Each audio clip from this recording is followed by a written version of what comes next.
హైదరాబాద్ పాత బస్తీ ఐఎస్ సదన్ చౌరస్తా వద్ద సామ సుధర్ రెడ్డి ఆధ్వర్యంలోని బీఆర్ఎస్ పార్టీ శ్రేణులు భారీగా ధర్నా నిర్వహించారు. ఈ సందర్భంగా సీఎం రేవంత్ రెడ్డిపై తీవ్ర విమర్శలు గుప్పించారు. కేసీఆర్ ను ముట్టుకుంటే రాష్ట్రం అగ్నిగుండంగా మారుతుందని హెచ్చరించారు. ధర్నా సందర్భంగా సీఎం రేవంత్ రెడ్డిని ఉద్దేశించి కేసీఆర్ జోలికి వస్తే తెలంగాణ ప్రజలంతా ఏకమై ఎదుర్కొంటారని బీఆర్ఎస్ నేతలు స్పష్టం చేశారు.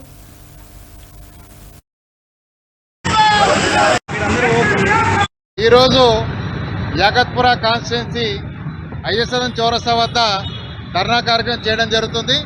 ఎందుకంటే తెలంగాణ తెచ్చిన పెద్దలు కేసీఆర్ గారికి నోటీసులు ఇచ్చి ఇబ్బంది పెడుతున్న కాంగ్రెస్ గవర్నమెంట్ మీద ఈరోజు నిరసనగా ఈ ఐఎస్ఎన్ చౌరస్తా మీద మేమందరం కూడా నిరసన తెలుపుతున్నాము.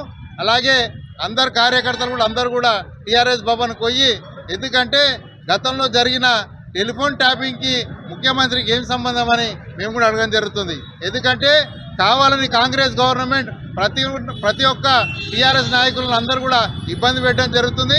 అందుకే ఈరోజు తెలంగాణ రాష్ట్రంలో ప్రతి ఊరిలో, ప్రతి గ్రామంలో, ప్రతి బస్తీలో కూడా ఈరోజు నిరసన తెలుపుతూ కేసీఆర్కి అండగా మేమందరము ఉంటామని తెలియజెప్తూ ఈరోజు ఇక్కడికి వచ్చిన ముఖ్య కార్యకర్తల నాయకులకు, ఉద్యమకారులందరూ కూడా ధన్యవాదాలు తెలుపుతున్నాము.